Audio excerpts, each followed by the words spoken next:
We're starting off high. We can get I think two fools agree on that one. Oh, by the way, look, we got the wide shot. There was you had accountability. Now what I can Now all you need is a podcast and a YouTube channel. No, not even. Where give me the money. Show me the money.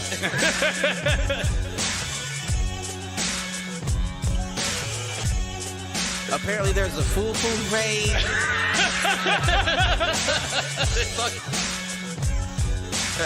Shoot the J. Shoot it.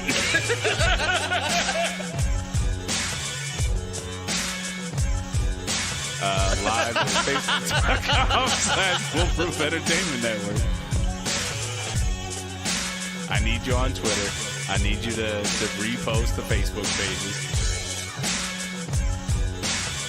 To raise a human before I would Trust a human to raise back wolves. before I would trust a pack of humans to raise a wolf. Right.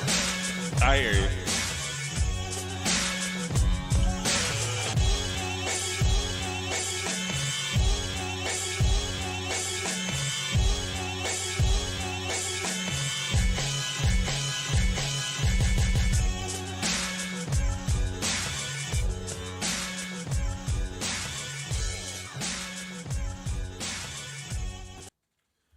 Yo, what up, fools? Welcome to another edition of Do Fools Agree. As always, I'm your host, Michael Reggie, here with my main man, Clifford Jordan Jennings.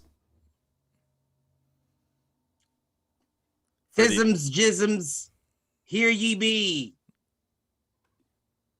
I don't even know what that was.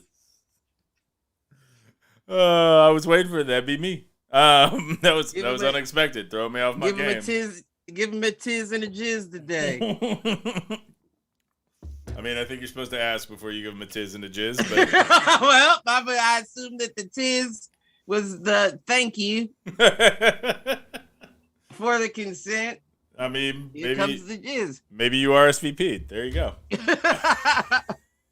Callback for those that haven't listened to us for long. Yeah, I forgot about that, huh? That was my jam. Oh, man.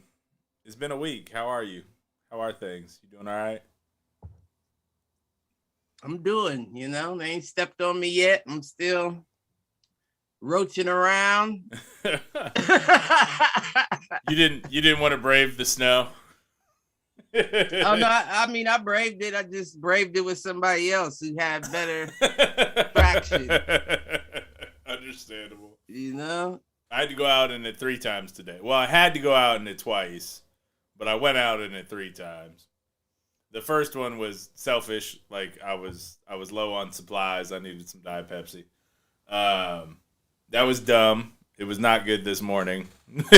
I got stuck what I heard. Coming back into my house. And then had to go get little man at about 3:00. And then, like, an hour and a half later, had to turn back around and go to the airport and pick up the Reeds. Oh, she came back from Washington, Seattle. She's in town from Seattle. She may be joining us live in the studio. I don't know that she wants to be on the air, but she may come up and sit and listen. So, well, she never misses a show, or very rarely misses a show. So, we miss you, Reeds. Right? But other than that. Oh, speak of the devil. Spoke her up. So, what about you, man? What's going on? You got any inadvertence to get us going? I do. I actually may have a couple.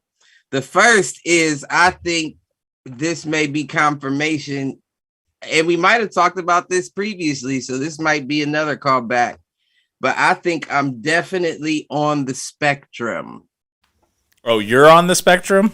I think so. And I don't know what I'm basing that solely off of the fact that well, I mean, there's a few things that make me say that, but one specifically, and I got it from one of my favorite movies, The Accountant. Yep. Ben Affleck. Exactly. And remember, his character in the movie was autistic. Yep. And one of the things that he had to do was wear the same t-shirt every day. Yeah. Because he couldn't stand the textures of other materials. Right. And I don't know if I've always, well, yeah, I guess I have always felt that way. About like t-shirts or about something else? Anything textured on my body is a problem. Now, over the years, I've noticed it with t-shirts, but like back in the day, my mom could not get me in a sweater. Yeah. I will not wear a sweater because I don't like the texture on my skin. Can't wear an undershirt under a sweater, then you're going to be hot as shit all day. I just can't do it. So there's certain things that I don't like. And I will give you peas. This is why I had to use this as one of my inadverts, because I did press one of your True Classic tees. Yeah. Do you like them? And I put it on and I felt like, was it too tight? You're wearing the bad textured shit. Like this is really smooth off. Yeah, no, not you. Oh. No, I feel like me, like what I from the shirts I was wearing before. Oh, before, like, yeah, dude. I told you those Gildans compared to True Classic, get the fuck out, man, dude. But what I will say is I haven't worn one wash yet, so I want to know what that feels after you like. wash it. Yeah, and it does change a little bit, but honestly, like. Not just the texture, but just the cut and the fit, man. It feels right. The texture is a big plus with me. No doubt. Hey, man, and I'll know, tell you what. Feels smooth. You don't get them from True Classic. You get them from I get mine from JiffyShirts.com because it's the buy in bulk. Like True Classic sells the shit for like $20 a shirt. You can get them online, and the brand is actually called Next Level. That you want to get from JiffyShirts.com, but you can get them $5-7 a pop depending on the color. Mm-hmm. It's my jam, dude. Like honestly, and when they start to stretch out, like at $7 a clip, I'll buy another set. I'll buy another 5, like every 3 months or whatever. Yeah, no, that's not a bad deal. No, and I've started expanding the color palette. I do black and white now. I do have a couple of their like cobalt blue or whatever because I got to play up the eyes. But other than that, yeah, no, I think as far as I go, yeah, maybe not everybody else. No, I hear you. I'm not using all that for everybody shit, No. But as far as I go, I think I might have to upgrade yourself.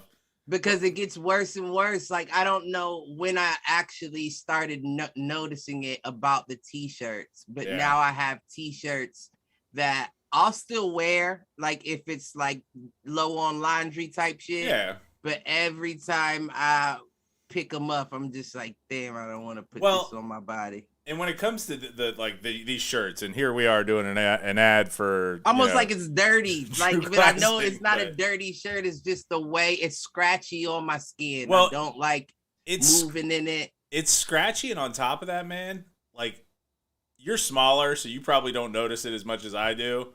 The fit is different. Like these shirts fit well, like they fit.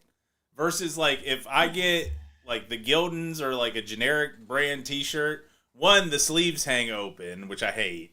Right. And two, like it's just boxy. And like I never really like contemplated that. And I know like the ads on Facebook or wherever you see the ads for True Classic or fresh clean tees or whatever, like they talk about it, and I never really believed it until I put one of the shirts on and I'm like, oh no.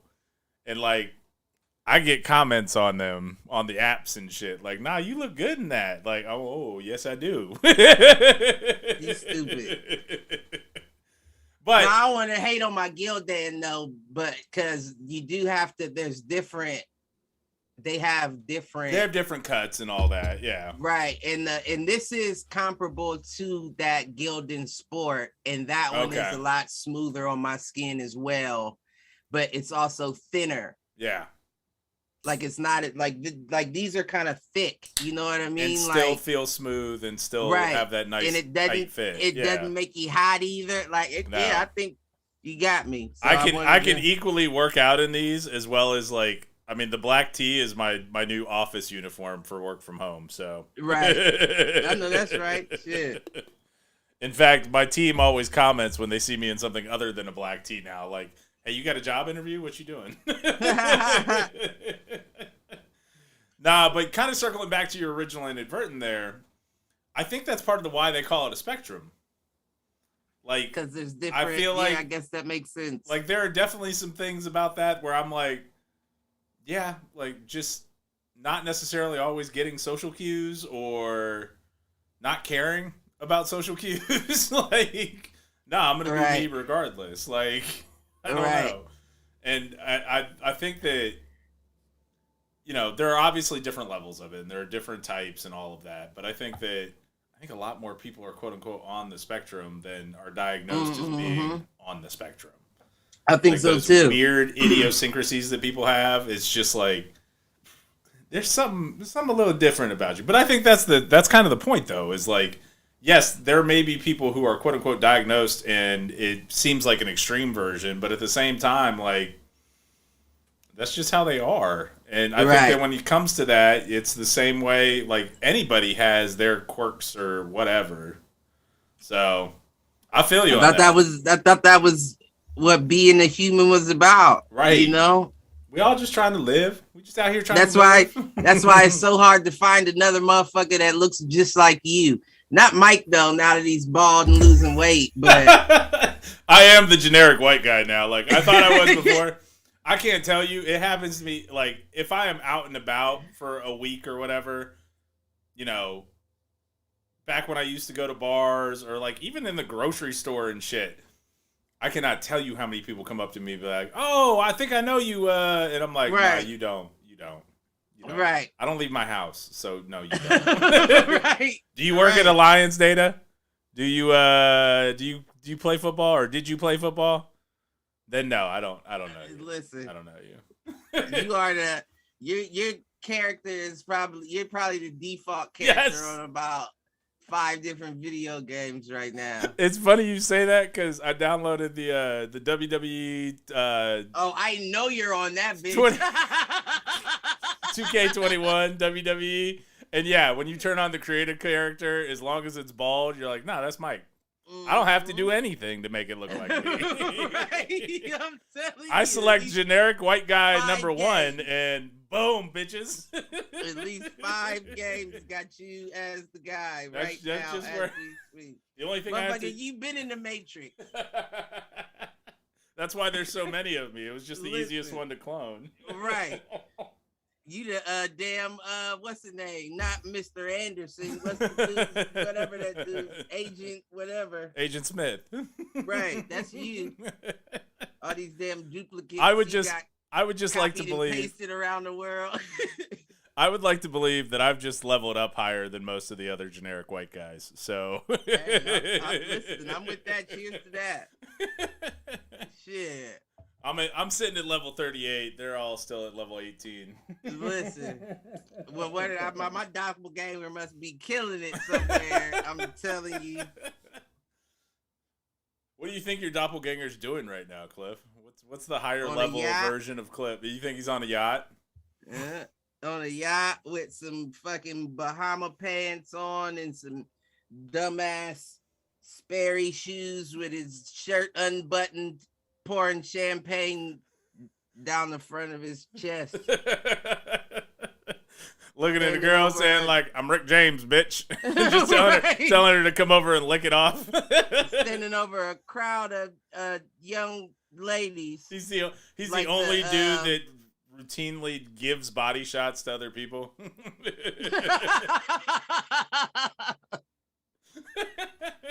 I don't know, but he's living it up like Ja Rule. I just know it. I'm telling you.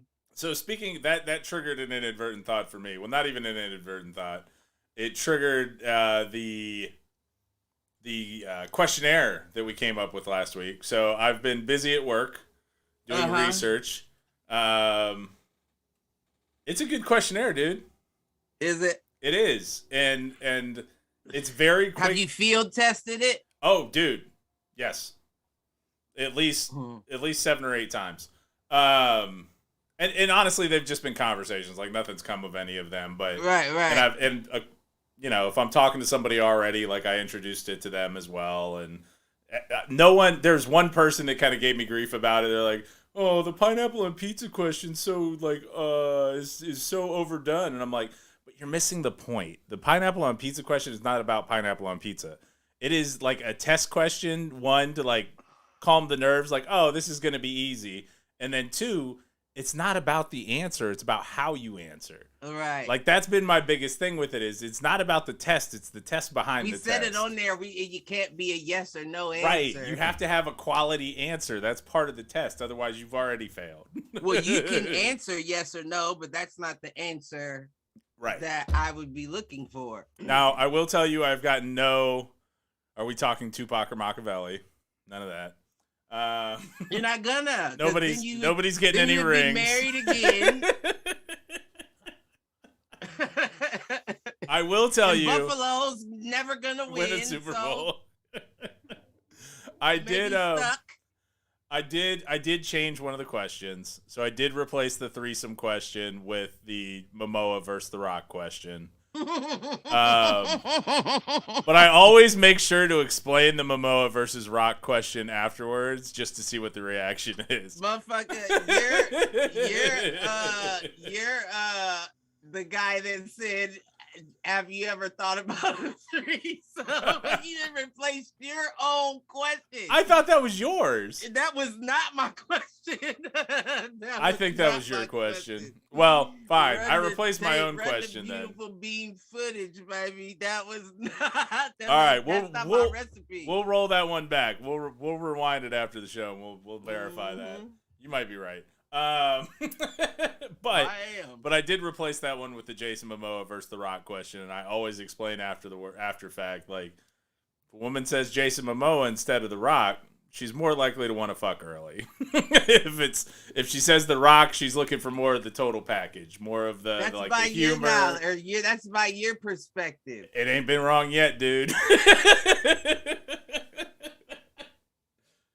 My sample size is small, but it's accurate. That might be accurate.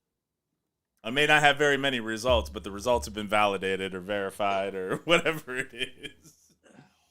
I did decide that a woman who answers Raphael, and I think we talked about this on the thing, like if she answers Raphael, it's a red flag. Get away. Definitely a red flag. The cooking show, definitely a red flag. Right. But no, he said it could not be a red flag, right? Because I'm remembering the conversation. It's amazing that I can get drunk right on the podcast and forget where I put something before I started, but get drunk and then remember being drunk having the conversation, right? This seems to be like Beer Fest, where like he can't get to the competition unless he's completely blacked out. Right.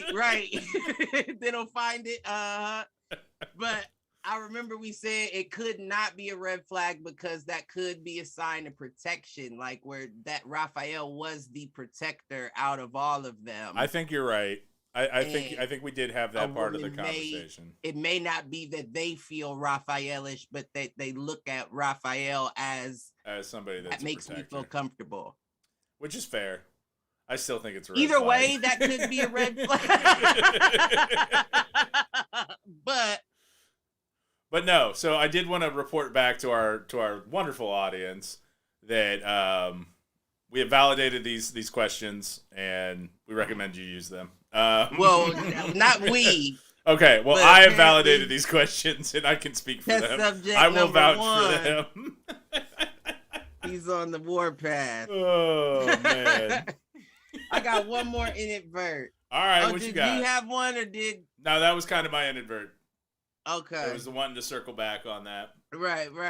And talk about the field test. I also think, I don't know if I've been looking inward or what the case may be, right? What fatal flaw have you found with yourself this week, Cliff? I don't know, right? I don't even know if it's a fatal flaw. I'll just say I'm starting to think that in some cases, I won't say in all, I'll say in most, I'm I think that procrastination is a form of what's it called? I don't know what you're looking for here. Self-preservation. I don't know. No, like one of those disorders, like not like a sociopath or something, not that, but on that same vein. Right. Okay. Like honestly, right. And I know I have this issue, right? And I'll give the example because so I had an interview today. Okay. You were interviewing for something or you were interviewing someone? No, I was interviewing for something. Okay. And listen, I'm definitely not high enough in the food chain to be interviewing somebody else for something. Well, I mean, sometimes they have you interview peers or whatever. Right, yeah. So but you can't bitch about them later. Listen, but I ain't the guy to be, because they ain't it. Let's just say the time, they ain't it.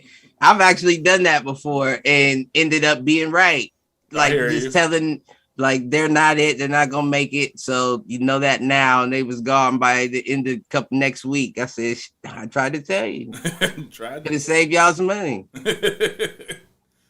But I was interviewing, but I had one interview. The first interview was Tuesday. Okay. Pop-up interview because they sent it to the wrong email address.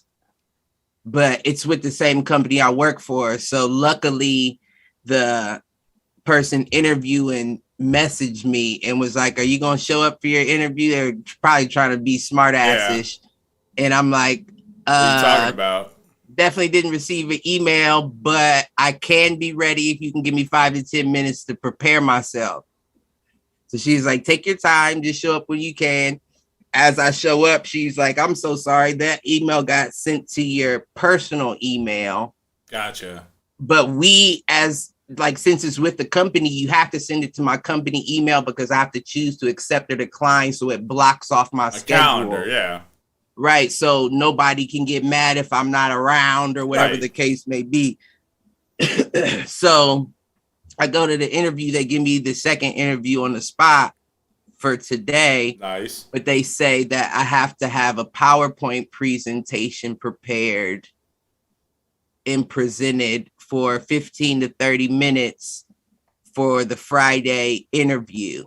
Now, I got a computer. I don't have no PowerPoint or nothing like that. Right. So I've been having to stay over after work to work on the presentation. Now, I say procrastination, right? Yeah.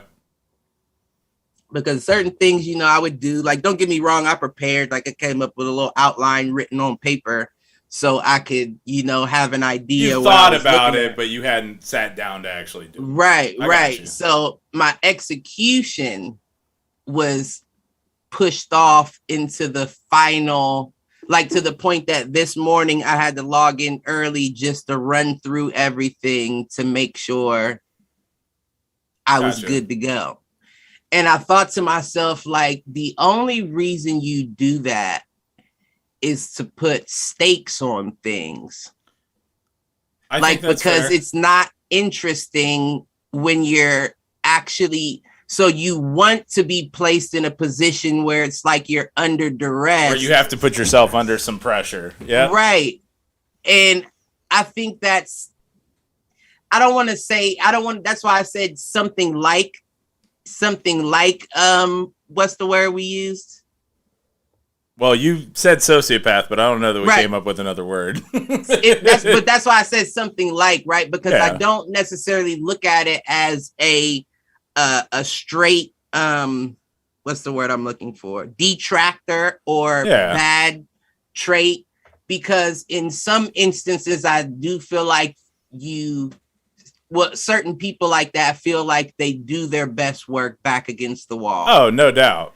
And the only way to simulate that is by procrastinating in a certain situation. And that's what you get. But I feel like everybody that does it knows it would be easier to start earlier. Right. But something in that person's head says, but you may get better work if I start later. No, I hear you, and I debated with myself about this kind of like all through college and even now. Like, it's not even that thought is like kind of off. You know what I mean? It is, and it isn't. Like, I actually struggle with a little bit of the opposite, where actually it's not even struggle with the opposite.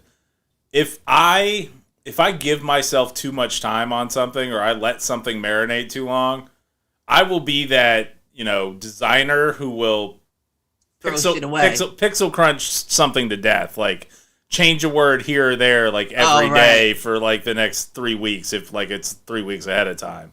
So I'm kind of with you. Like, I'd rather just get it done on the page and over with. And even with most of like my weekly reports and dashboards, that's what I do. I save it for the very last minute. I pound it out right before I got to leave, just to have it done. And because if I sit there and sit with it too long, I will overthink and overanalyze the whole damn thing. And I might get something that is like marginally better, but the amount of time that I put into it, it's diminishing returns. Right.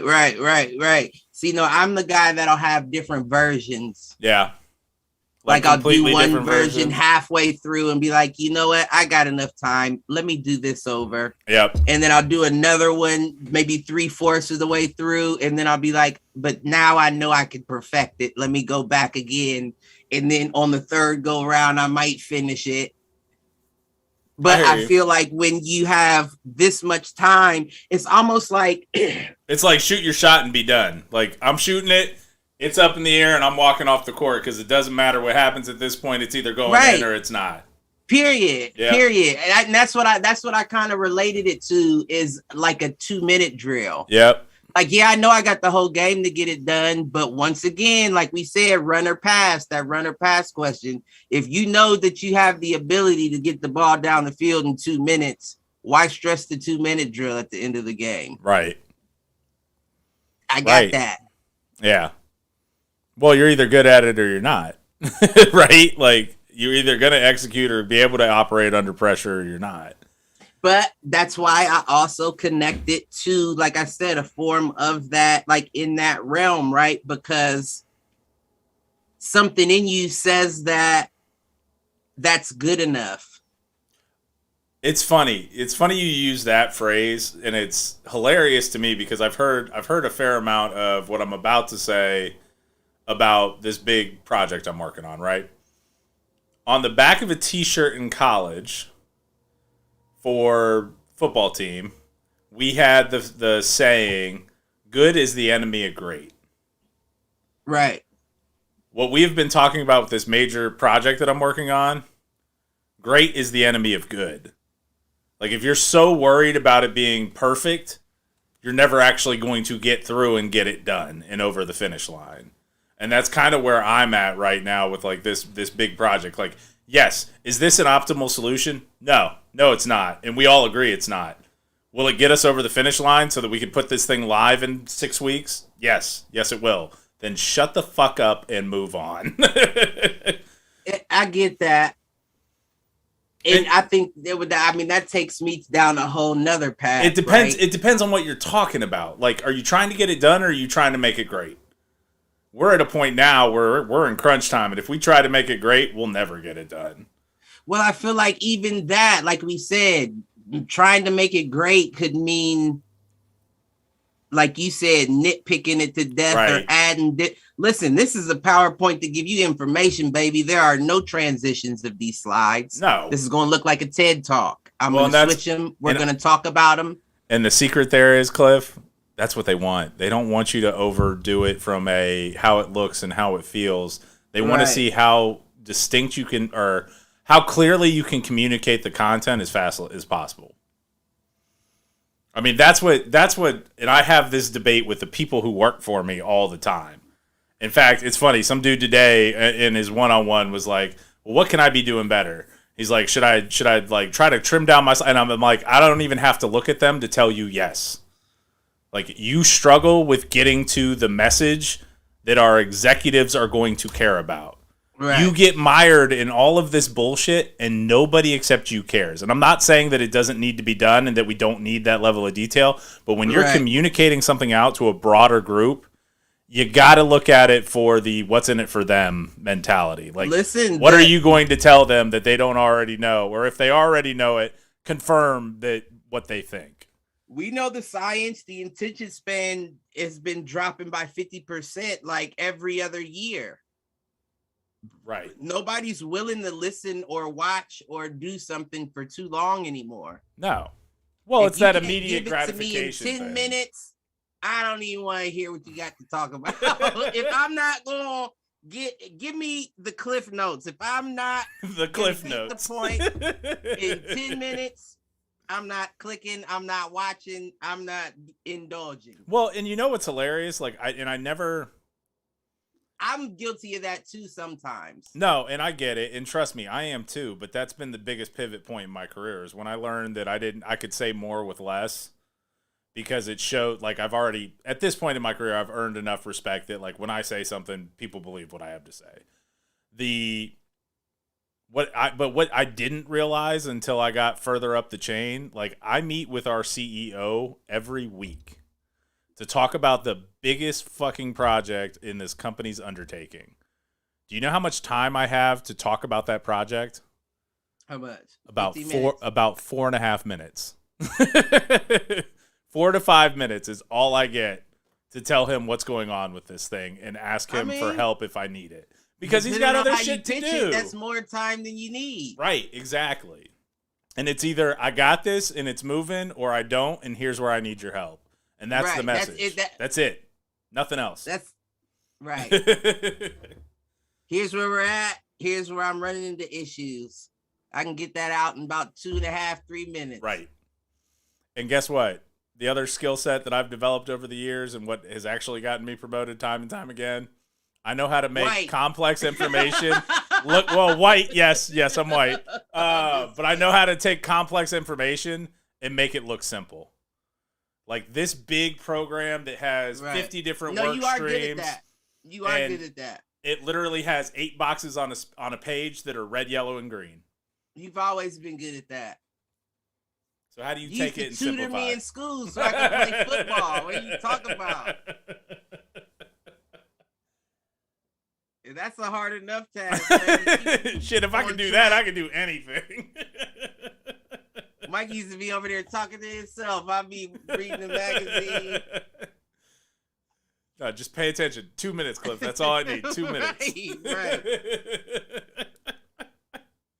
Oh, man. Yeah, that had to have been a difficult job. I'm not going to stunt because I just didn't care. No, you didn't. But it's all right. I just want to do enough to get out on that field. That's all I need right now. Can I get there?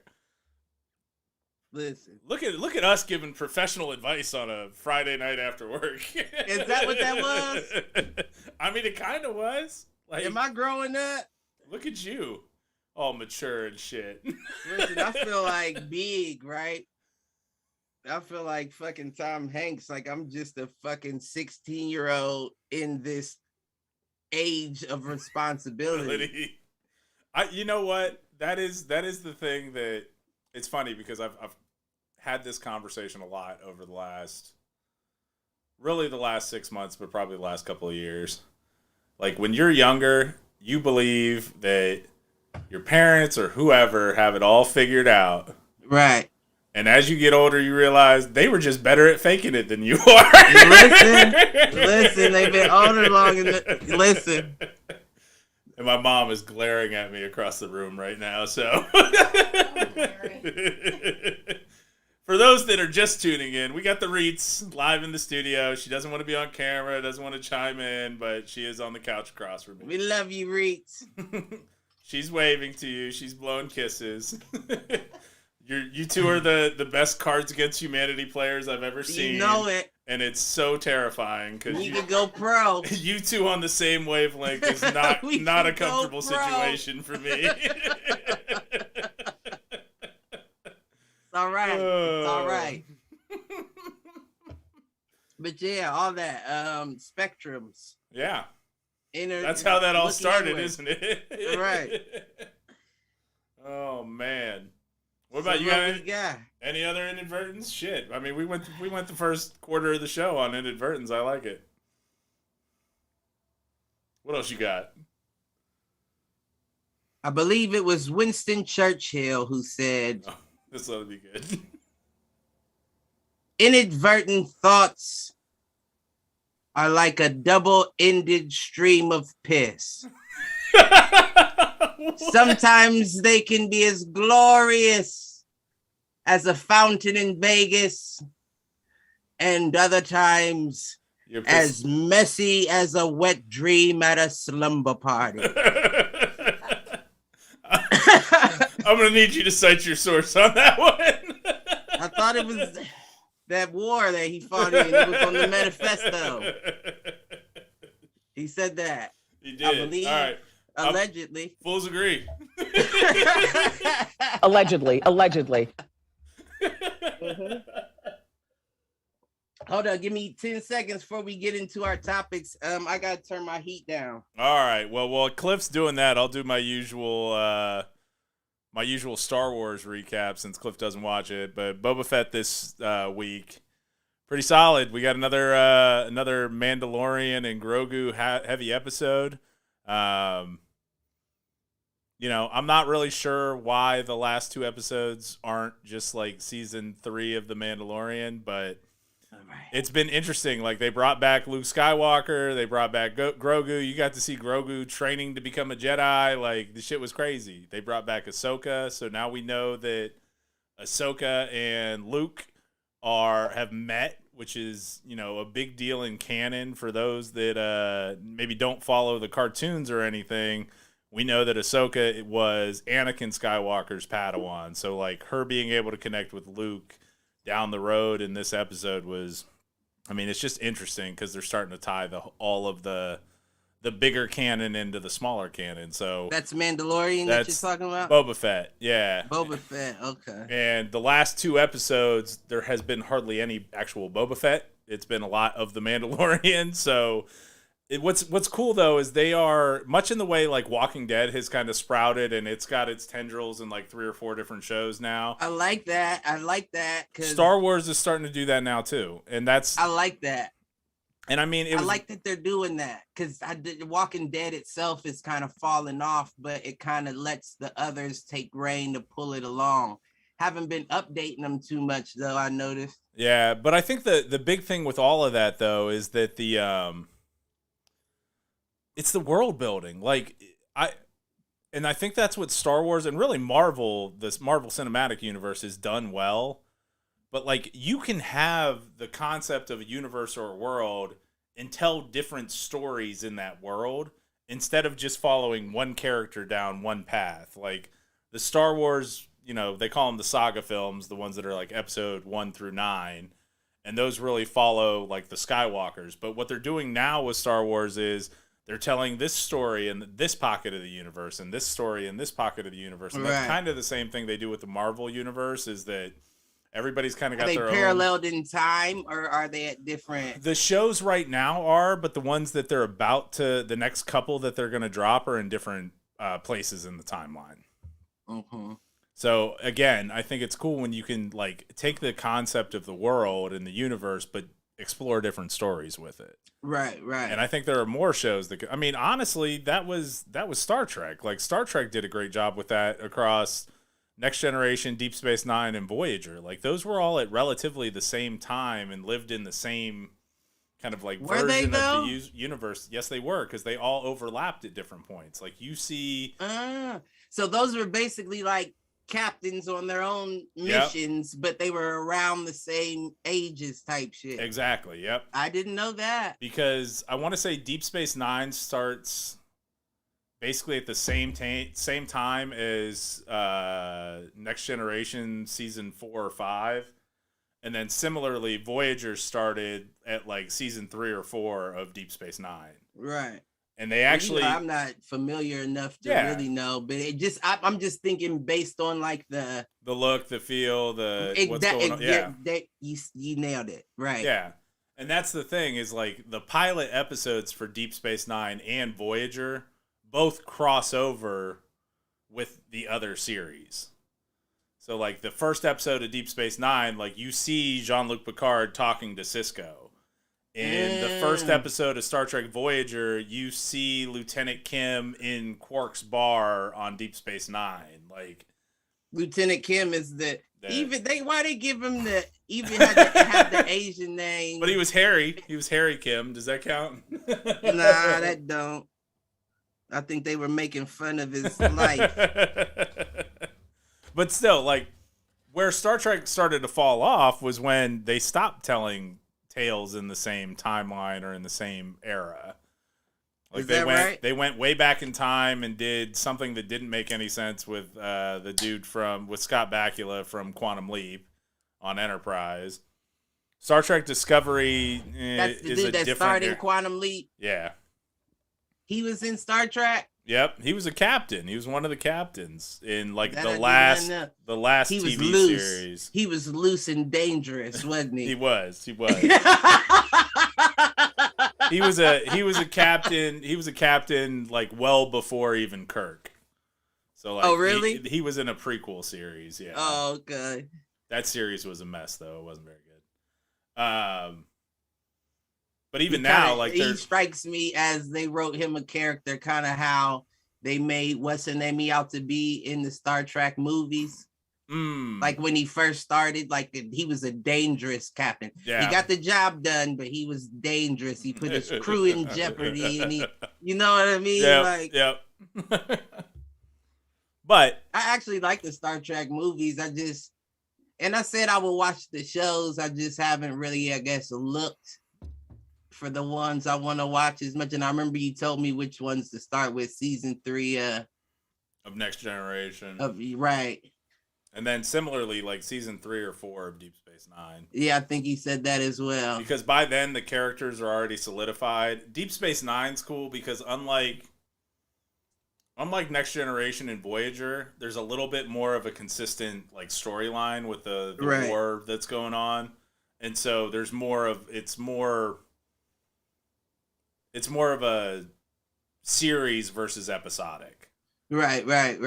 Whereas a lot of the other Star Treks are more episodic. Now, the new ones, like the Picard and Discovery on CBS, All Access, those are very kind of serial as well. So they're telling a consistent through line. It's less episodic, but I kind of want to see that Picard. I like what's his name? What's his real name? Patrick Stewart. Yeah, I like him. And he's not gay. He's not gay. No. He's not gay. Episode. He's not gay. Season 2 of Picard drops, I think, March 3rd, which is probably the only reason I've held on to my CBS subscription. Although Discovery's on right now too. So. And for the new listeners, it's not that it matters. That was a callback to the old episode where we literally argued about it for about 15 minutes. I swore he was gay. Listen, I don't care. Maybe he needs to look inward. Shit. Oh, something man. about him screams something to me. I guess it's the fact that he's British. There's no. The fact that he's BFFs with Ian McKellen, who is gay. I don't even know who Ian McKellen is. Gandalf. Oh, I like him Gandalf too. the Grey. But no, I wouldn't. That's ironic too. It's almost like they should switch. Maybe they do. I don't know. Points. He gets points for that. That's points. But welcome to Do Fools Agree, where everything's made up and the points don't matter. Right. But yeah, no, I just say that just based on, I don't know. I haven't really seen. I think what it is that what's the name? What's the dude? Gandalf. Mm-hmm. Ian McKellen. I think that he plays roles that are so far from himself that you don't get a chance to very really fantastical. See, yeah. Right. Him as him, where what's the other dude's name? Patrick Stewart. Yeah, he plays roles where he can bring himself into the character. Role, and that's where I get the. Well, and what's funny is that like when they did the first round of X-Men movies, he was almost in, this was the early days of the internet, so maybe not as impressive as it would be today. Right. But he was almost unanimously voted to play Charles Xavier, to play Professor X. He was the only one that could have. Right. At that time, especially still coming. Could have. But then maybe coming off of Star Trek The Next Generation, like Next Generation had just wrapped. Like they had just finished. They may have done one or two of the 3 movies by that point. But like everybody said, no, Sir Patrick Stewart is Charles Xavier. Right. I remember that time too. I remember that movie came out. Yeah. Well, and I saw that in the theaters, and I'm trying to think of other examples of like where an actor was so clearly like, no, that is the character. Like, there's no other choice to play that character. Jamie Foxx and Ray. Jamie Foxx and Ray is probably a good one. Maybe at the time, Will and Ali. That's tough, right? Because I was one of the people that were Didn't want him to be it. Yeah, but he did his thing in it. Well, he did do his thing in it. I think he's the best. And he wasn't that far off in terms of look and physique and everything either.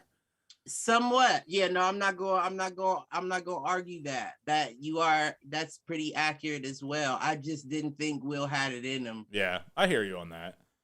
He did good though. That is one of my favorite Will Smith movies. Is Ali? Yeah. Because all the other ones are fantastical bullshit. Well, did you watch the what is it, the King Richard? Not yet. No, I didn't. So yet. And I think it may be off of HBO Max now, but like if you get a chance, I would watch that because he does a really good job with it. Well, see, I think when you give him a point of reference, I agree. He'll kill it every time. But when you do a I Am Legend or a Hancock or whatever the case, there's no point of reference for that. So you're leaving it almost too up to him to define the character. It's not going. I don't think now Hancock wasn't as bad as I thought it would be, like judging from previous movies he's made like that. I know you don't like I Am Legend. I thought he was great in I Am Legend, like because he has no one else to even bounce. Like he is the only actor in that movie. And that may be that's a good point to make. But I don't disagree with you. Like in absence of him having a frame of reference, Will Smith will find its way into the character. Right. Like the character will be Will Smith. Like like at that point, like I was saying about your boy. Yeah, I agree with that. No, I don't know if that's the case in every. Well, no. Let's say that it's almost kind of like you said. They asked for him to play that role because they knew he fit it. Yep. So you've never stepped outside of your own. Right. Well, I don't want to say never, but never that popped to the public. To where we're like, oh, okay, but he always plays the sophisticated, like the wise old, exactly. That's probably, I'm sure, how he is in real life. Like, Ian McKellen as Gandalf is probably another one where like he was probably perfectly cast. I don't know who else could have stepped into the role the way he did. You still can't really see him out of that character. No, you can't. You know what I mean? You can't. And that's where like the inadvertent was kind of going was, I mean, Ryan Reynolds in Deadpool, just because the Deadpool character, like if you were going to cast anybody in that, it had to be somebody over the top like Ryan Reynolds.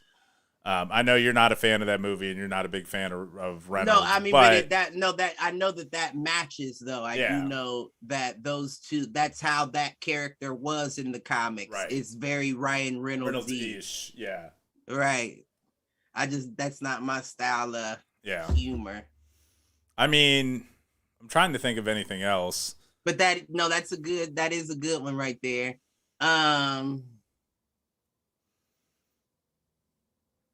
Nobody would have said Jackman and Wolverine. Like, and I want to get away from like comic books too. So, I think he fits though, but no, he definitely fits. But nobody thought that he was a good fit for that role until he owned it. Like, right. I don't know. There's got to be somebody from like a mobster movie or something along that lines too. Well, they said that well, you could talk about Denzel playing Nicky Barnes in American Gangster. Frank Lucas, yeah. Yeah, right. No, I agree with that. That was the only one that was coming to mind was Frank Lucas. Denzel is Frank Lucas. No, they said what about Johnny Depp playing Whitey Bulger in what's that one movie? Is it Black Mass? It's something like that. Yeah. Yeah. When he came out, everybody was like, that motherfucker look just like you though, don't he? But I don't know if they knew that he was gonna be able to look like it. Right. So now, yeah, I don't think that counts. Now, the one that my mom just whispered from across the room is Johnny Depp as Captain Jack Sparrow in the Pirates of the Caribbean franchise. I don't know that anybody else could have stepped into that character and played it that well. No, at least not for the first and second movie. After that, it kind of gets bad. But like those first two movies, man, I like all that. Well, you know what? What I will say is, I like the vibe of all of the Pirates of the Caribbean movies. But what I will say, the newer ones that they have made have kind of lost me because it seems like they're too long and there's a lot of useless talk in it. Where it's like, damn, like it's not fun anymore. Like that was part of the greatness of the first Pirates of the Caribbean movie. Like it was just stupid fun. Like right. What do you mean the rum's gone? Listen, man. But the rum. I remember me and Keo went and seen that at a $1 movie in Chicago, just off the humbug walking in the theater. Yeah. Nice. One of them, I think it was it was back in high school. So shit, what was that like? Second one, the first one then. It was. I don't think it was the first. Maybe the second one then. Like, if it was towards the end of high school, I'll go second. But I feel like the first one came out while we were in high school. What? Yeah, bring up the years. I don't remember. Could have been the first one. That was what? Curse of the Black Pearls, the first one, right? Don't get me. I don't know. I'm not the guy. Well, while I'm looking this up, shout out to Angie and our good friend, What the Fox, in the chat. What the Fox? Black Pearl came out in 2003, by the way. So, yes, that was our senior year of high school. And that must have been it then. I thought that came out towards the end of high school. That must have been it then. It was good, man. Oh, well, dude. Well, we made it like an hour into the show, and we haven't even had to go to a topic. So what else you got? Is there anybody else? Is there anybody I will say this. On Netflix, have you seen Murder Town or Murderville? No, I have not. What is this show? That's my new shit. Is it? I don't care what nobody says. It's with the one dude. Is it Justin Sudeikis? Jason Sudeikis? Who's he? What's he playing? Sudeikis isn't he the one from like Meet the Millers or whatever? Or Were the Millers? Okay, then it's not him. It's the one dude. Damn, what is his name? I'm gonna look him up right now. But the show is on Netflix, and it's basically it's like a murder mystery comedy where they bring in guests on the show, but they don't give the guests a script. So they have to ad lib like going throughout the show. Gotcha. And that shit, I don't know. I don't even know how to describe the shit, but it's funny as hell. And they have my dude Marshawn Lynch on there. What? He was one of the guests that had the acting shit. He killed it, by the way, but he kept laughing throughout the shit. But a lot of them laugh. Will Arnett. You're thinking Will Arnett. Okay. That's the dude. He's fucking hilarious. So he is. He's got that kind of like Paul Rudd vibe where it's kind of dry or he's over the top. So is he more like it's dry more here? Okay. He's more over the top, but he's not. I don't know how to describe it. Like, of course, he's just saying wild shit because like he's trying to get the person to break kind of. Gotcha. But they have to stick the character throughout. But it's more akin to like his character in Arrested Development than. Exactly. Yeah. Okay. I would say that. But he's not doing anything crazy, really. Gotcha. Too much, but it's more so just him talking crazy. Gotcha. And he's like he's the partner. His partner died, and every guest is the new partner that his boss is assigning him. So it's always, I don't need a partner. I do this by myself. And he interviews every person this shit is funny, man. It's funny. I'll have to check it out. The only thing I'm watching on Netflix right now is Ozark, so trying to wrap that up. I might try to get into it again. Cause you know how it is, ain't nothing to watch. That's true. It's if you don't have Disney Plus and you aren't watching that stuff. Although I think a lot of network TV seems to be back. So I've been catching up on like Law and Order and no, man, I can't do Stabler. I'm Law and Ordered out. I'm Law and Ordered out, baby. No more Law and Order. I have been watching This Is Us, the show that makes you cry no matter what happens. So. Oh, no, them about that. But if they handcuff me to a chair and play Law and Order over and over again, I'd say, rip out my toenails! Rip out my toenails! Somebody come in here and do something! You can say that. I would watch Mariska Hargitay all day long. She is something, but and she's got to be like mid-50s now, like, and she still looks good. Listen, saw these baby balls. These baby balls, what is it? Baby, the baby.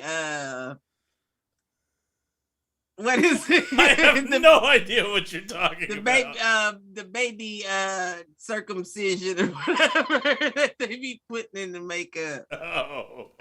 Whatever it is. The baby foreskin that they be putting in makeup. Right. That's what it is. The baby circumcision. I don't think that's right. Yeah, all that Fountain of Youth shit they be trying to do. Well, they've got to do something with all of those little snippings. I mean, right. What you do with them? Shit. Oh, man. All right. It's a bag of foreskins. They got foreskin dealers out there. Just sprinkling foreskins and makeup. All right. Listen, they sell them to Oil of Olay or whoever pulls up to the back of the hospital. I'm gonna have to reach out to my former contacts at Procter and Gamble and Unilever and ask them, is it true? Listen, they wouldn't tell you. No. They wouldn't tell you. They say, what you know about that? What you know about those foreskins? I'm just like... So I don't know why this conversation. Well, actually, I do know why. So I just brought up Procter and Gamble and Unilever, and one of my former clients. I don't know what she's doing these days, but there was a point in time where they like changed my role a couple of times. So when I joined the ad agency, I was a project coordinator. And then they made me an account coordinator, and then I was a client manager. And at some point along the way, we informed the clients that titles had changed, which I never understood because the client doesn't fucking care. Like, they don't care what your title is. Like, you're their contact. That's all they really care about. Right. And this woman, Sarah, I won't go into her last name. Oh, but Sarah. Here we go. But my boss informed Sarah that Reggie's now a client manager, and Sarah turns to me and she just goes, "Manage me, Reggie." I was like, "Oh shit." Oh, she was my favorite client ever. Oh, damn. I might have to call her up. Anyways, moving on. It sounds like you're having your internal thoughts. My internal thoughts are happening out loud. That's fair. It sounds like right now. So, moving on. What was our topic tonight? Listen, I think you threw me, you, and Sarah off with that one right there. I would like to call out that these are still non-alcoholic. This is just Friday brain. Oh shit! Well, modern myths and legends. That's what it was. Yeah. You gonna have to lead this jump off, and then I'll chime in. Well, I know some I really things. I really didn't have a lot to go on. It just felt like a good topic. I did try to find an article that kind of walked through things. See, it's funny because you're an article motherfucker. Well, you look at videos. Like, you look at World Star. I flip through articles. Well, not even, I mean, when you think about what you just named, right? Modern myths and legends. Well, I will tell you. All right, so the way this became a thought was listening to a podcast, much like Mr. Jennings. How every fucking inadvertent thought you've had over the last 6 months starts off with a podcast. And it was somebody. It was somebody who was basically talking about how they came, and it's one of the Schmodown podcasts. So it wasn't like one of the movie trivia shows, but it was like one of their general shows. And their guest was talking about like her love of the occult and like myth and legend and those kind of things, and how she goes down a rabbit hole when something like Indiana Jones and the Kingdom of the Crystal Skull. Like there is actual legends around like the Crystal Skull and where those legends are rooted and things like Bermuda Triangle, right? Like, there are some facts that sit behind those myths and legends. Right. And it's and we've talked about the aliens, right? Like Area 51. What is our fascination with urban legends like that? But at the same time, how many of those are actually based in fact? And I don't know. Like I said, I didn't have like a solid topic here. It was it was kind of the spin up of one. And I'm going to be frank, I didn't have enough time to get into it because my day ended up being busier than I thought it would. So, well, I mean, that's enough. That's enough right there for an alley-oop, because I feel like, well, how do you want it, right? Like, do you want it podcast style, or do you want it, I'm talking to my boss, let me sum it up in 3 minutes so we can move on to the next topic? Well, if you've got another topic, I'm happy to move on and skip over this one. My mom's over here living in the Pacific Northwest, and I'm pretty sure she spends half her time looking for Bigfoot. So trying to find a Yeti. What was that? I found him. Oh, she says she found Bigfoot. So breaking news here on Do Fools Agree. Right. The REITs has found Bigfoot. So go ahead. If anybody could find and befriend, I might add, Bigfoot, the only thing is my REITs is doing that. I'm telling you that right now. You hear what I'm saying? And the REITs is over here going, it's not that people's cameras suck. It's that Bigfoot is actually blurry. He's actually moving. He's actually moving between dimensions. Ooh, right. That's why nobody can get a clear picture. That's interesting. Cliff's that's interesting response means he doesn't find that interesting at all, but wants to move on. I don't know how I feel about Bigfoot. You know what I mean? I wouldn't be surprised if Bigfoot or a species of Bigfoot existed. A big feet existed? Listen, of big stompers. I wouldn't be surprised if big stompers was walking around. Because, see, here, the way, now I will say this. Now, I don't, let's run it back. Let's call it back to the episode where my guy Fox was on. Yeah. And we talked about how I fall down that rabbit hole of the marine shelters that they build.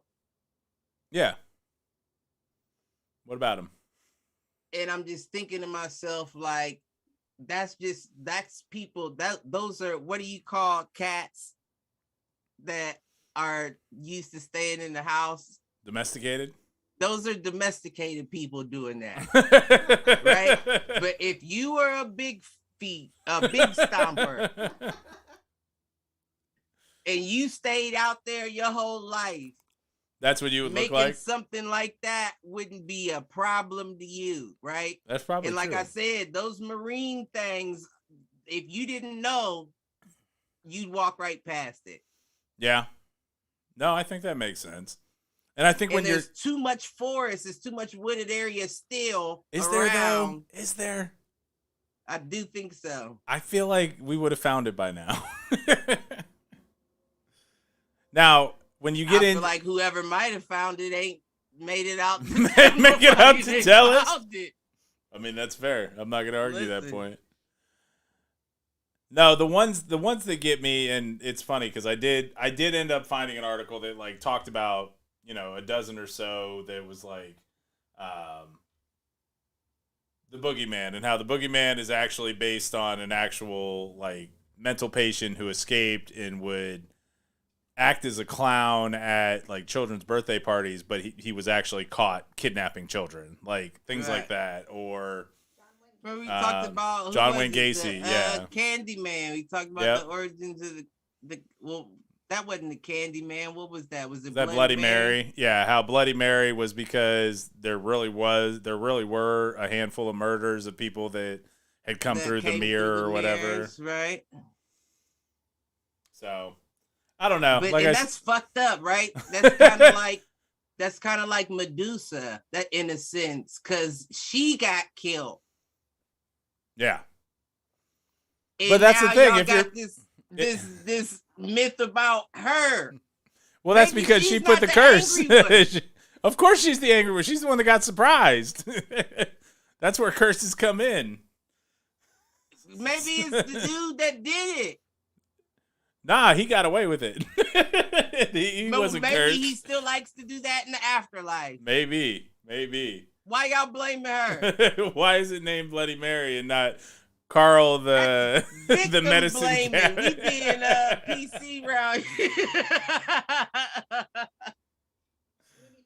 Oh, Candyman, that nigga did it. That one was real. That one was real. That's how that worked. Oh, nah, I'm man. playing. But back to the topic. I guess that was the topic. That's all I got. I got nothing on that. No, but back to my I think the Bermuda Triangle is very interesting though, right? Just in terms of like the things that have gone missing there, and there's still no real explanation around it. And they try to say what is it? It's got to be like a weather pattern thing. They like explained something about the I don't know, what does the compass operate off the electromagnetic field. Right, exactly. Right. And they said that it's trouble with your taxes. I don't know. Filing your taxes. Hold on one sec.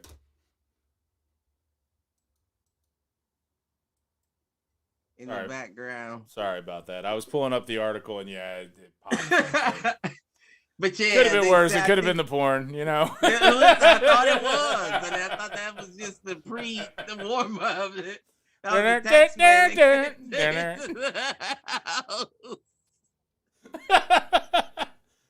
you mad that I just rattled off the Pornhub intro music?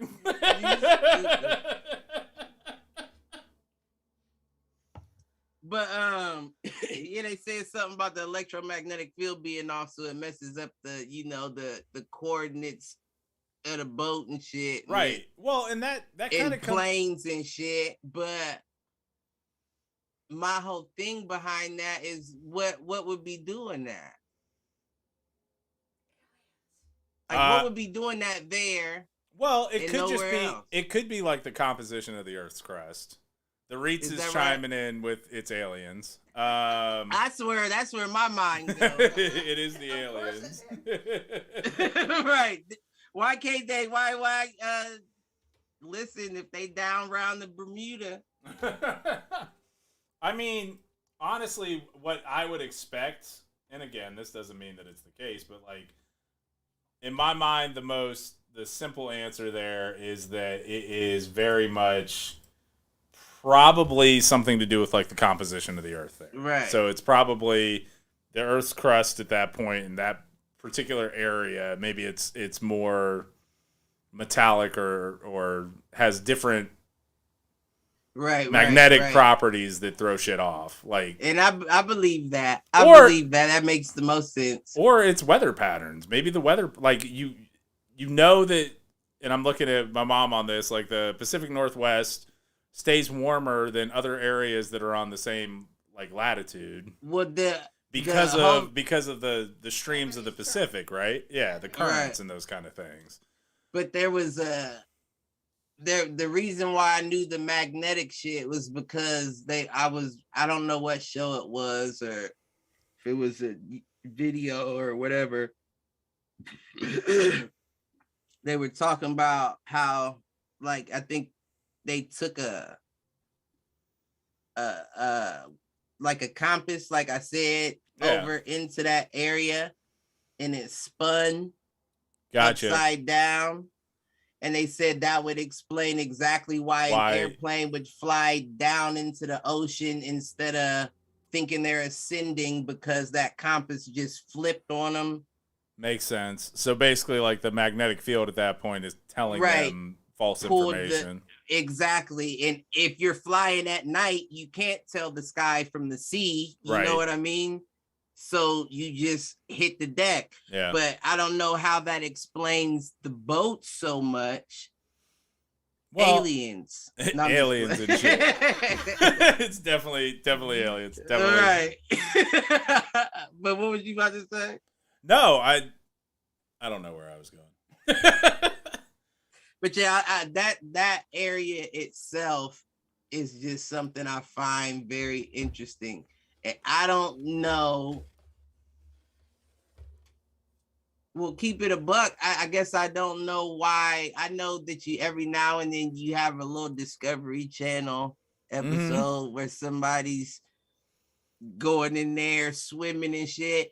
But I feel like that's like when you call the mechanic and your car stopped making the sound. Like, just because you're there filming doesn't mean that you're gonna get any effect at that moment or whatever. And it doesn't mean that it's a persistent effect either. Like, in fact, it would almost make more sense if it wasn't a persistent effect, because that's how it catches people off guard. Like, if it was always a certain way, people would know to either avoid it. People still go to Bermuda, right? You know what I mean? Now, if people stop going to Bermuda, then send your ass in there with a camera and tell us what's going on. No doubt.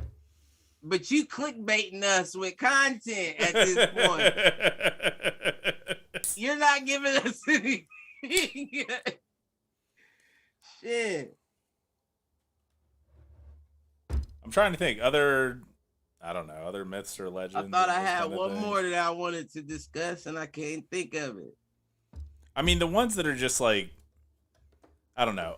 A lot of urban legends and those kind of things are based in some level of reality, but the story grows. Like, there's one about the faceless man who wanders Pennsylvania. Like, nah, shit was real. Ooh, what about that? Dude had his face melted by basically a rail car line.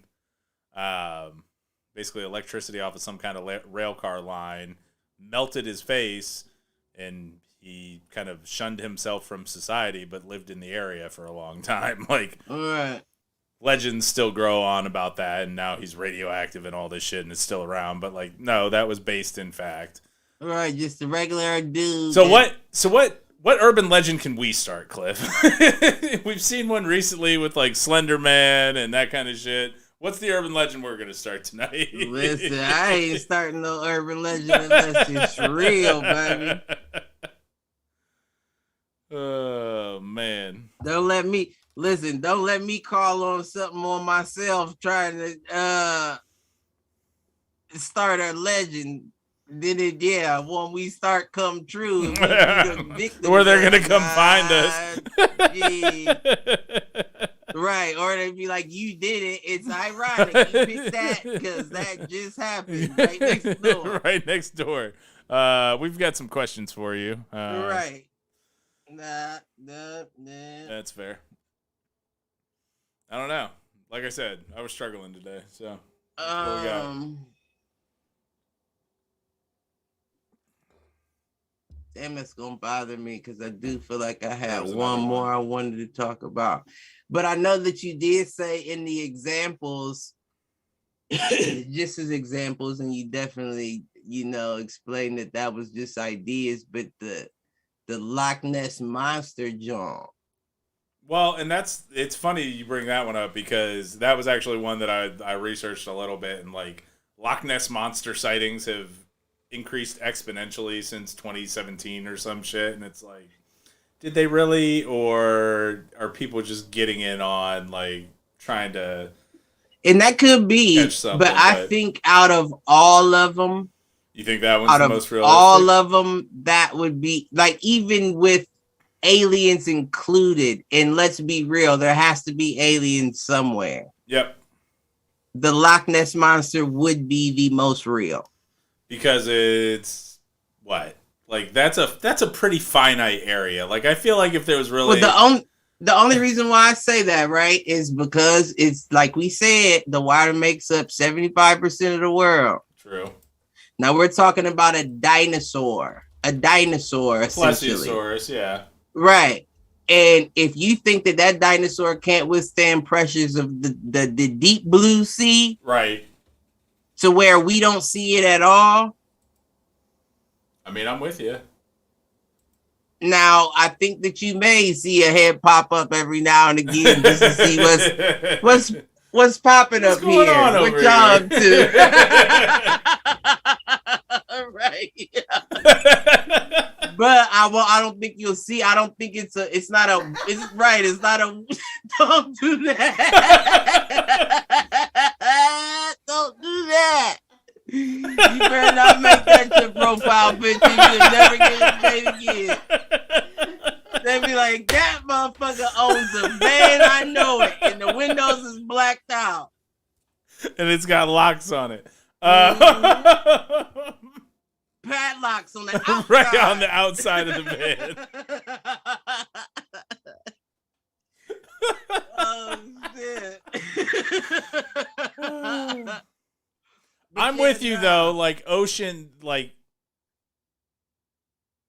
conceptually, we still have not explored the depths of the ocean. So it is conceivable that there are life forms that we have not yet recognized on this planet. Listen. I mean, we are still cataloging life on this planet, which, kind of comes back to previous conversations around what we think we know about the universe when we can't even catalog our own planet. Like, and even when we go down there with them little, what's it called? Like the little single man submarines. Yeah, you hitting the bottom of that deck. You didn't hit the bottom of the ocean, G. Right. That little motherfucker ain't gonna withstand the pressure of the bottom of the ocean, G. You're just on the first floor of many floors that go down deeper. Right. You may have hit the floor of the a part of the floor in that part. Yeah, but I mean, we've talked a little bit about something like Mariana's Trench, right? Which is, one of the deeper places on Earth. And we still can't catalog it because we don't have anything that can make it down there and make it back in one piece to actually record or bring proof back. Even if you do, it's not necessarily going to capture anything, because even if you're using the mechanic shit, right, like even if you're going down there, that don't mean you catching nothing, right? And even if you're using external light sources down there, okay, but as soon as you bring light down there, anything that lives in that environment, that darkness out the way. is getting out the way. And even if you're using like infrared or whatever, we don't know how creatures that deep in the ocean, like what kind of heat profile they have. Like, you're not going to be able to recognize anything. Right. I mean, the shit that's crazy to me down there, and, you know, I've watched a couple of the, David Attenborough and like his shit on Netflix and the nature documentaries and that stuff, is like how many animals that deep have completely translucent skin or transparent skin. Like, right. That shit is wild. Like, their organs just, you can see them when you bring them to the surface. Right. But and it's crazy that like just the evolution in general, right? To make them be able to do that, and why they would want to do that.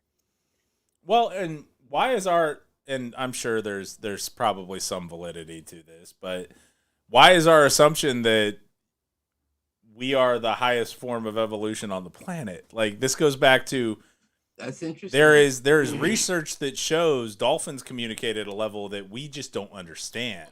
Right. In terms of whether it's some sort of extrasensory perception or almost to the level of like telepathy. Like, right. There's, and I've talked about it a couple of times on the show, like the octopus that dies when it gives birth, but its young has basically genetic memories. Like, it remembers things that it was only possible for the parent to have known. It's a whole United States-China war going on with dolphins down under the water. They got fuck military, you, dolphins! Right. They got military dolphins set up across the coast. Well, we were talking about Star Trek movies earlier. The whales, man. The humpback whales. They're the ones already communicating with the aliens. I don't doubt it. And the aliens only show up when they can't talk to the whales anymore. I don't even think that. I think the whales is covering up the ship. Right. And like, don't just go very slow, and we gonna ride right over top of y'all. And then we're gonna pop up so that anybody that was looking just thinks it was us all along. Right. I'm telling you. I am looking forward to. So it's funny we bring up whales. A-Reg and I are going to go out and visit Gigi, visit the Reeds over his spring break. And we're going on a whale watching tour. Okay. That's what I want to see. I hope we get to see some. Shooting for orcas. Would take, a gray whale or a sperm whale or a... Gray whale, probably a gray whale. But I think that again comes back to like just creatures that we don't fully understand. Right. And that have proven like levels of intelligence that, and I think we assume there isn't that level of intelligence except for us. And again, this comes back to the human arrogance comments. Like, we believe we are the pinnacle of evolution on this planet because we have learned to master our environment and our opposable thumbs, as my mom's pointing out over there. But like, not yet. Well, and again, like, we haven't necessarily, I don't know. There is something to be said, and I think you and I have talked about this a little bit. There is the master of your domain and changing your environment to suit you and becoming one with your environment, and which one of those is actually superior? Like, is it believing that you can kind of form things and bend things to your will, or is it learning how to live in harmony with what's around you? Well, of course, the second of the two that you just said, but the issue is that we got people working on trying to do the first. The first, yep. And that fucks it up for everybody. Like, what does human evolution look like if technology isn't a thing? Nah, I think that you should have technology, but a form of it, but once you start, like, that's what the great merge is just kind of, it's just weird to me. Like, I don't know. You talking about the merge of basically life and technology, right? Like what people are working towards now is just weird to me. Like, and I understand it's just my perspective, and others may not feel that way, but it just doesn't seem like motherfuckers to be vegan, right? Motherfuckers to eat vegetarian and be like, chip me up, right? But weren't you trying to be holistic, hold to your body, right? Right. To your body. And that's not that. No. At all. So what are we talking about here? Like, I understand the interest, of course, because if you look at it from a scientist or inventor or Elon Musk's point of view, the opportunities are endless. Right. But at the same time, it's you got a chip in your head. And whoever controls that chip controls you, right? Essentially. Well, and again, and it's not even that, right? If nobody ever wanted to control you and they just wanted you to have all these, but is that living though? Right. Are you living at that point? Well, or and again, are you running as a computer? Right. Well, and I don't know. We've talked about this. I just don't get it. We've talked about the billionaires thing before. Like, the only reason you could want to amass that kind of money is it's got to be something to do with legacy. And guess what? When a billionaire dies, ain't nobody give a fuck.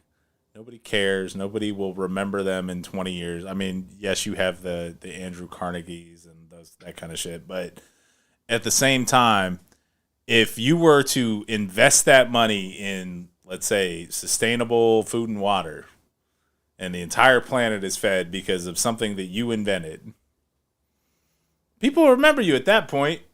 Nah, G, that's too much like right. But what's crazy to me is but what you just said, that like when you said the Andrew Carnegies and the JP Morgans and the shit like that, like their companies live on and their name lives on. You got to think in a few, I'll say, let's just say 100 years from now, they're not going to be talking about the Andrew Carnegies. They're going to be talking about the Elon Musk and the Bezos and like those are the JP Morgans and the Andrew Carnegies at the moment. Right. True. I mean, you're not wrong. Like, so yes. it can the whole, what I'm getting at by saying that is the whole shit continues going and you eventually end up forgetting the generation beforehand. Right. Just like most people don't know anything beyond their great grandmother. True. A lot don't know beyond their grandmother. But by saying that is you forget the generation that comes before every year that another generation comes. Well, and I mean, there are certain cultures where that's less the case, but yes, I agree. And I mean, we've joked about it on the show before with Coco, right? Like, your family lives on, but only as long as they remember you, or as long as your living family remembers you, right? Like, and I believe in that kind of thing, and it's I mean, but that's the thing, though. Like, the way that we're living, we don't even have a time to teach our kids about those that passed. True. You know what I mean? They have to ask about them, come across them, and be like, well, who is that? Well, this is. Well, and I'll acknowledge that. Like, I know my dad's mom has a pretty extensive, like, family tree, and, like, it goes back several generations back to, if you believe it, there's, I don't know, some level of royalty somewhere along the way or some bullshit. I believe it. Look at you. They designed video game characters after you. Meanwhile, on my mom's side, it was, poor farmers that came over, Michael and Matthew Killigrew, right? Yeah. Listen. And the 1800s, potato farmers. Well, we can trace You it all have the way back to 1500, you're the product of a Disney story. I'm the product of a Disney story. Mhm. That's interesting. All right. What's my Disney movie, Cliff? It's I What's don't my even have to musical write it. number? It's what's the what was that movie with Orlando? What's the name? With who? Is it Orlando Bloom? Orlando Is that Bloom. his name? Yeah. Also in He Pirates of was- the Caribbean.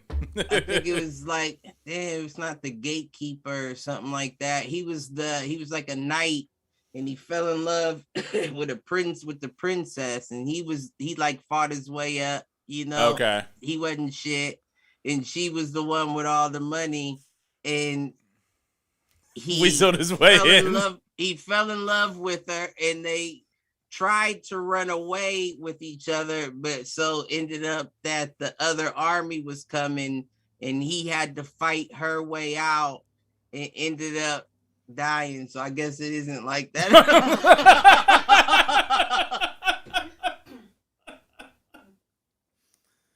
Good story. Cool story, bro.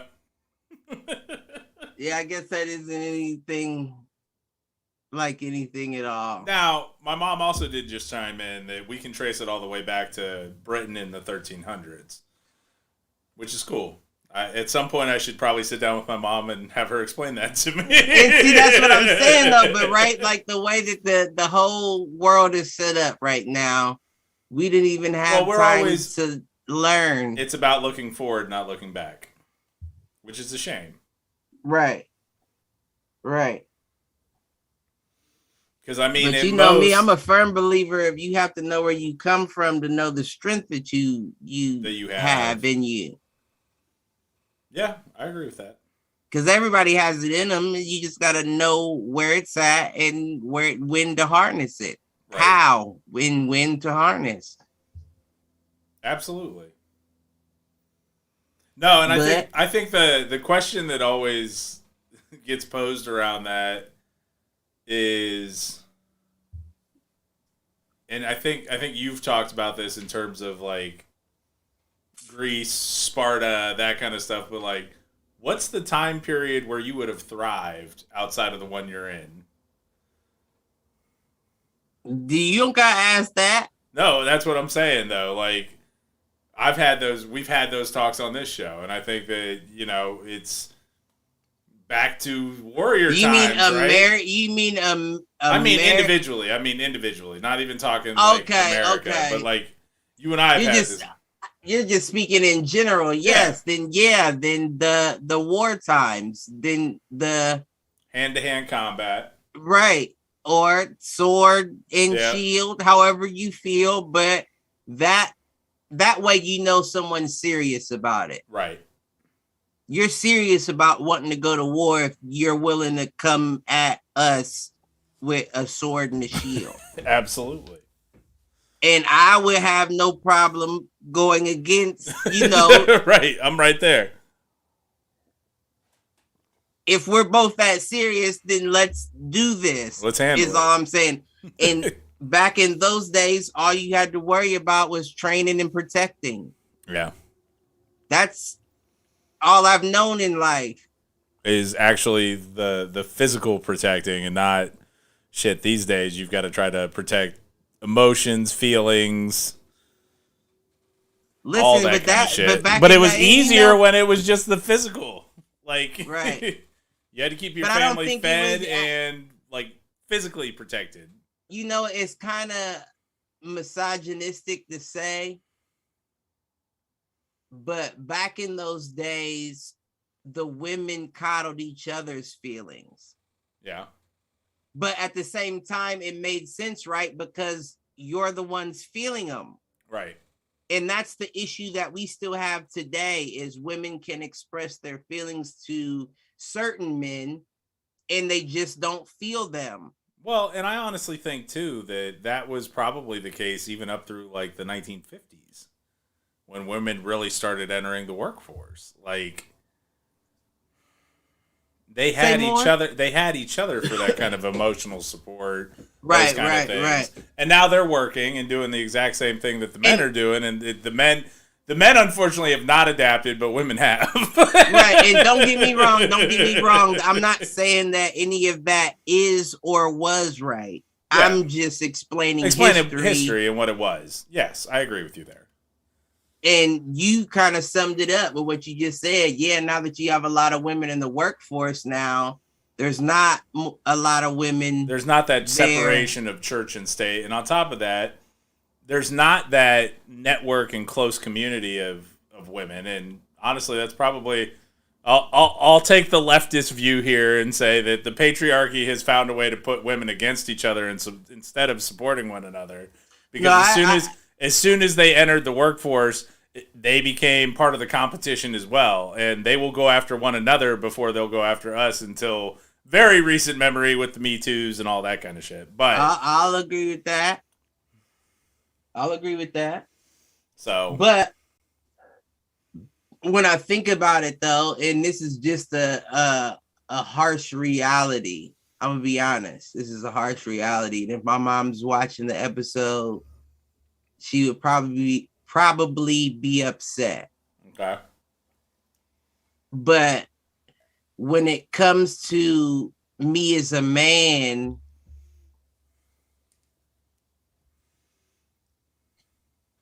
I want and don't get me wrong, my mom has done a very good job at doing this for me, but I want the advice from my father. Yeah. Because my father feels me, you know what I mean? He's been through, and he knows the reactional feelings that come from on a different level than the way my mother does. Yeah, and I would imagine it's vice versa with a daughter, because your mother knows exactly, they've been through those situations. Me as a father, I can only say what I think I would feel like in that. But your mother can tell you what she felt like. See, the same way that... And I don't know. So I've got mixed feelings on this, obviously, right? Because I lost my dad at a relatively young age before we could have these kinds of conversations. I feel differently about what you're saying because I am... In a lot of ways, I'm much more my mom. Like, I am as well. And when it comes to, especially, like, I don't know, based on where my dad was and kind of his career path and what he was doing, I don't know that he would have been able, and again, to your point, like, you may be talking about other life shit. Like, I immediately go to the professional side because that's I'm thinking where that I spend as well. most of my time. But, like, right. My mom is the first person that I go to when I've got something I want to talk about professionally, because she is the only person in my family that is anywhere near or has ever been anywhere near where I am. Well, see, I think where I struggle... That's where I'm like, Right. I think where I struggle is in where me and him, because let's be honest, I would want my mom's advice over my father's advice any day of the week. Because she might give you more level-headed advice. Right. But, I mean, I know your pops. What up, pops? I love him to death, but that is the factual. That's done. That's facts. But the thing that I'm saying is we're not the same, right? Yeah. Like, at the end of the day, I'm not going to say that, but what I will say is I'm still trying to adapt to this. Yeah. You know what I mean? Like, I don't know if this is my groove. Like, you may have a square or a circle in a square spot right now. Yeah. But I mean, of course, like anything, I know I can do it, but it's like this doesn't feel like me. Okay.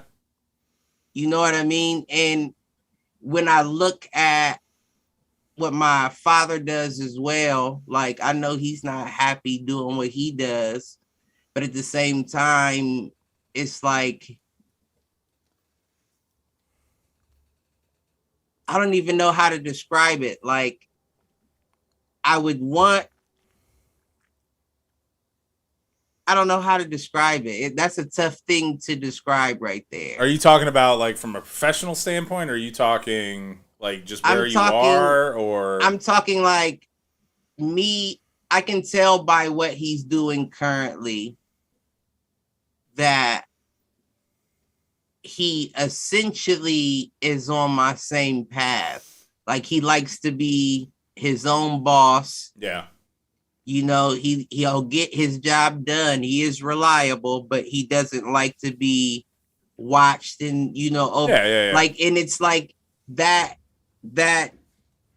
whole mindset is my mindset, right? You can, if you're hiring me, you can trust that the job is what do you need done? It's already been done. Yep.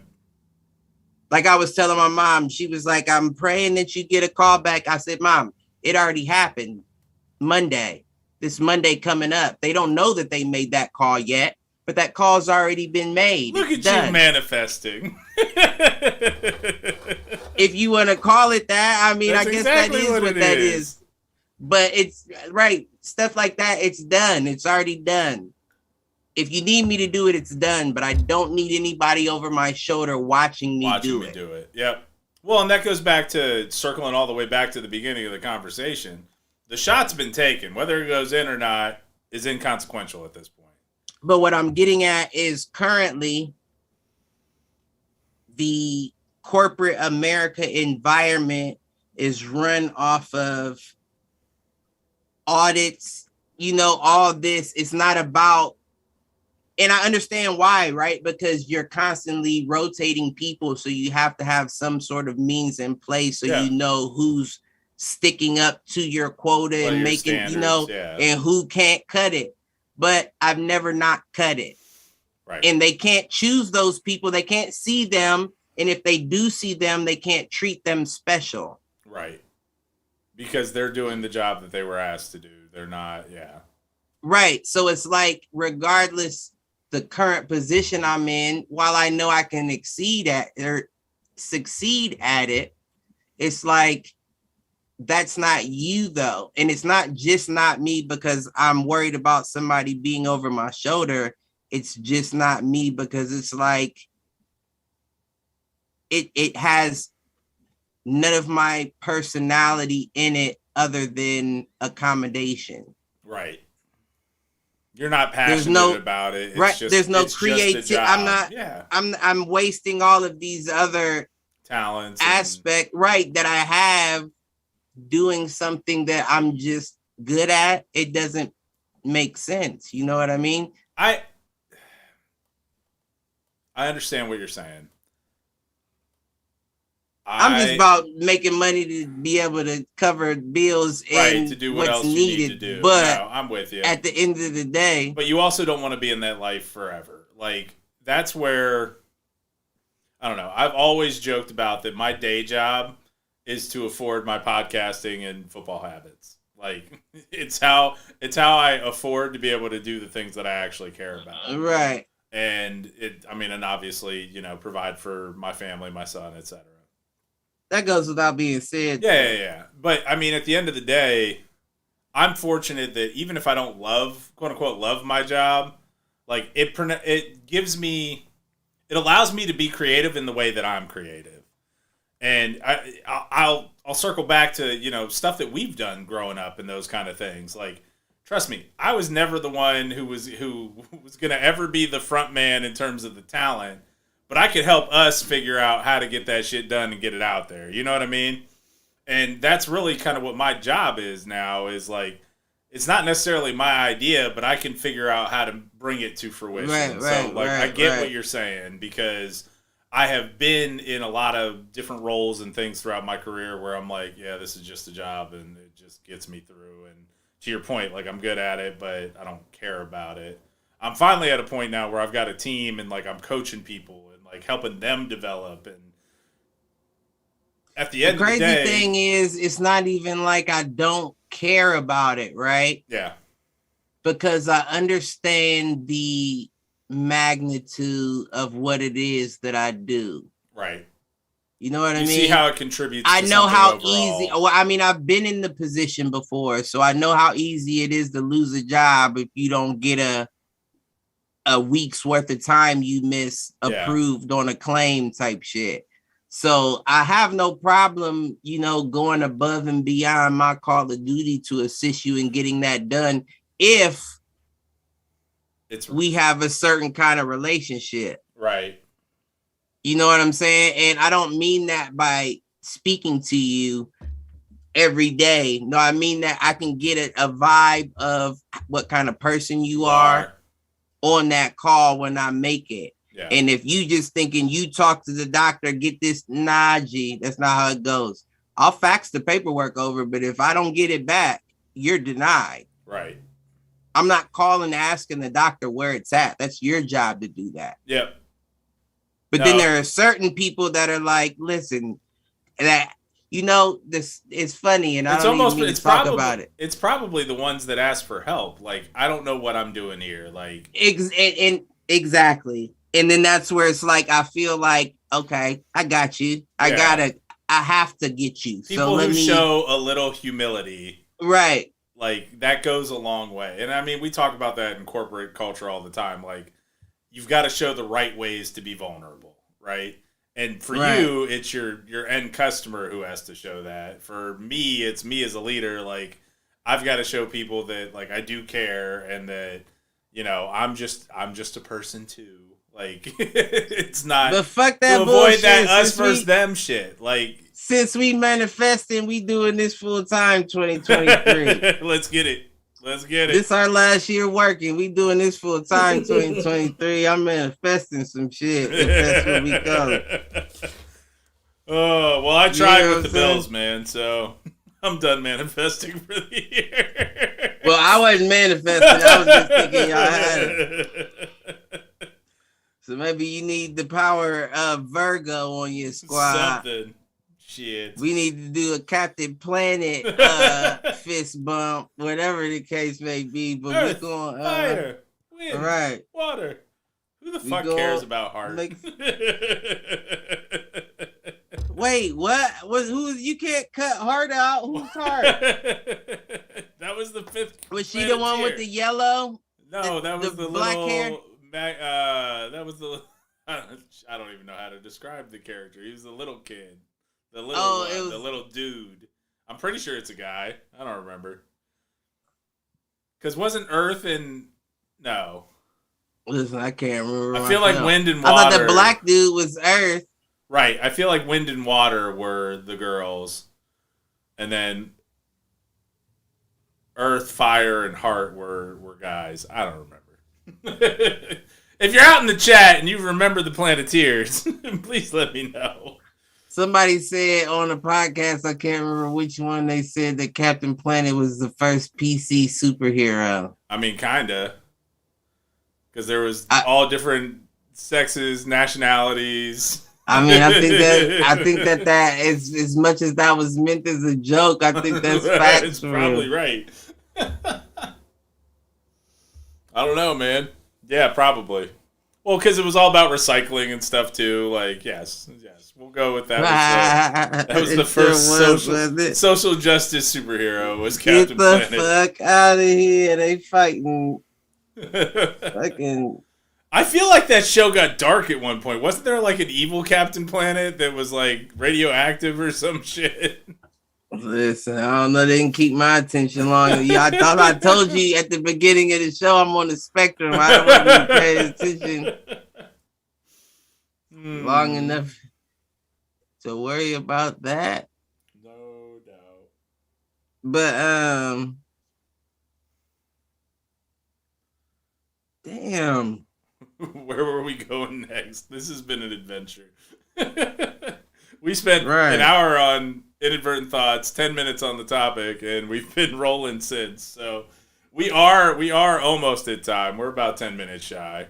So if you got something else you want to throw on the docket, go for it. Otherwise, it's been a good show. I'm not opposed to closing before we get out of hand. Well, like Winston Churchill once said, You can always close before you finish, but you can never finish before you close. And with that, I don't even know where to go with that. I was going to try to make that a sex joke, but I don't have anything. So, with that, as always, this has been Do Fools Agree. Cliff, you going to hit us with the love, everybody? Or should I go to like, share, subscribe? Like, share, subscribe, all that. Winston, you a fool, my G. There you go. As always, you can find us wherever podcasts are listed. You can find us on YouTube. So if you're listening to us on Facebook, do us a favor, go over to YouTube, subscribe. If you're listening to us on YouTube, go ahead and head to Apple Podcasts, Spotify, Google Podcasts, and probably a host of others. Just search for Foolproof Entertainment Network. And check out Hit the Showers tomorrow. I'm assuming you guys are doing a show tomorrow? Yeah, we'll be on tomorrow. There you go. So you can come I think I back. said that backwards, so Winston, don't sue me. You can finish before you... Wait, you can close before you finish, but not finish before you close? Right. All right, there you go. And with that... Wait, that was the same way. Oh, damn it. I don't even remember what it was. Winston, we fucked up, G. And with all that, peace out, fools.